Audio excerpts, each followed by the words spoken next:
இன்றைக்கி அம்மாச்சி வைத்தியத்தில் வாழைப்பூ கோலா செய்வது எப்படி பார்ப்போமா? உருண்டை குழம்பு, வாழைப்பூ கோலா உருண்டை குழம்பு பார்க்குறீங்களா? இது எப்படி செய்யணுங்கிறத நம்ம பார்ப்போம். இது எண்ணெயில் போட்டு பொரிச்சது வாழைப்பூ கோலா உருண்டை.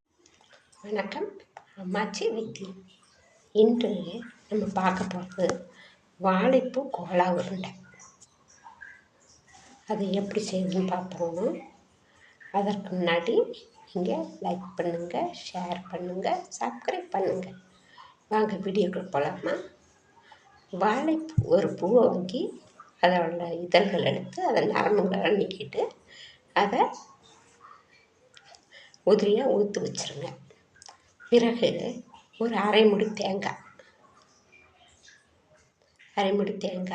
சின்ன வெங்காயம் ஒரு 20 சின்ன வெங்காயம், பூண்டு பல் ஒரு 4 பல், இதெல்லாம் போட்டு பொட்டுக்கடலை போட்டுக்கலாம், இல்லைன்னா கடலைப்பருப்பு ஊற வச்சு போட்டுக்கலாம். பொட்டுக்கடலை போட்டிங்கன்னா நல்லாயிருக்கும், அல்லது கடலைப்பருப்பை ஊற வச்சு போட்டுக்கலாம். ஊற வச்சு நல்லா ஒரு 50 கிராம் அளவுக்கு கடலைப்பருப்பு வந்து எடுத்துக்கோங்க. பொட்டுக்கடலை இருந்தால் ஒரு வாழைப்பூவுக்கு ஒரு 150 பொட்டுக்கடலை போட்டுக்கோங்க. 150 கிராம் போட்டுக்கோங்க. போட்டு அதை நம்ம என்ன பண்ணணும்னா பொட்டுக்கடலை பவுடர் ஆக்கிக்கோங்க.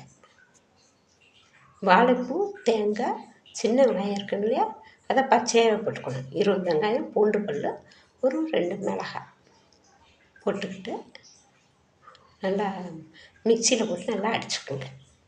ஃபஸ்ட்டு தேங்காயை போட்டு அடிச்சுக்கோங்க.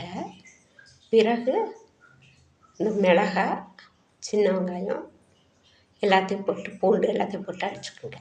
ஏன்னா தேங்காய் சீக்கிரம் மசியாது இல்லையா, அதை முன்னே போட்டுக்கணும். போட்டு இந்த வாழைப்பூ எல்லாத்தையும் போட்டால் ஒன்றா அடிச்சிருங்க. அடித்து பொட்டுக்கடலை மாவு வந்து பொட்டுக்கடலை 150 கிராமையும் தனியாக போட்டு பவுட்ராக்கி வச்சுக்கோங்க. அதை வந்து பவுட்ராக்கி வச்சா தான் நம்ம இதில் கூட ஒரே தண்ணி ஊற்றுனோம்னா அது இழுத்துக்கும். பவுட்ராக போட்டு சோம்பு, பூண்டு இதெல்லாம் நம்ம இந்த வாழைப்பூலையே போட்டு அடிச்சிருங்க. அடித்து ரெண்டையும் போட்டு நல்லா எடுத்து ஒன்றாக்கி வச்சுக்கோங்க. பொட்டுக்கடலை மாவில் இந்த அரைச்சி வச்ச மிக்சியில் அரைச்ச வாழைப்பூ, தேங்காய், பூண்டு, சோம்பு, மிளகாய், சின்ன வெங்காயம் இதெல்லாம் சேர்த்து ஒரே கலவையாக ஒன்றா அடிச்சிருங்க. அடிச்சுட்டு அது தூக்கி ஒன்றா பொட்டுக்கடலை மாவோட மிக்ஸ் பண்ணிக்கோங்க. மிக்ஸ் பண்ணிவிட்டு அதை சின்ன சின்ன உருண்டைகளாக உருட்டிக்குங்க. கருவேப்பிலை கொத்தமல்லி கிள்ளி போட்டுக்கோங்க. சின்ன சின்ன உருண்டைகளாக உருட்டி வச்சுக்கோங்க. உருட்டிக்கிட்டு குழம்பு நம்ம கறி குழம்பு எப்படி செய்கிறோமோ அதே மெத்தடு தான்.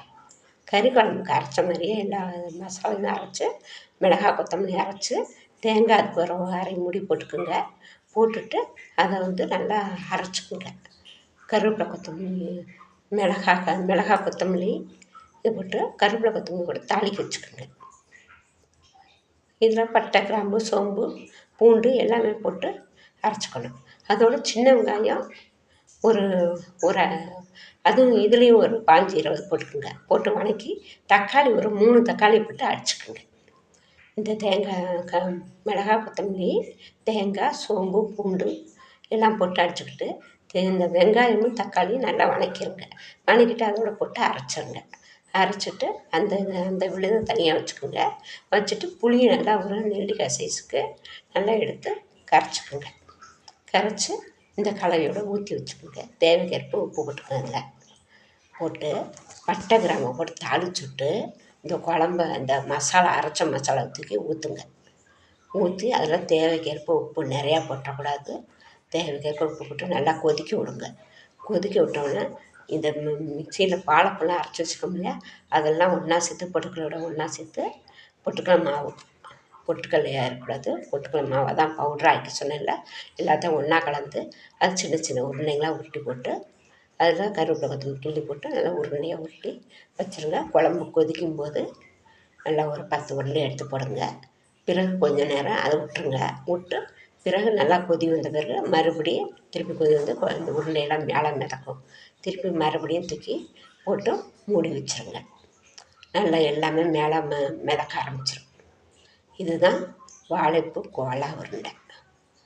கறி கோலா மாதிரியே இருக்கும், செம்ம சூப்பராக இருக்கும். இதை நீங்கள் சாப்பிட்டு பாருங்கள், எப்படி இருக்குன்னு செய்து சாப்பிட்டு பாருங்கள். நன்றி, வணக்கம்.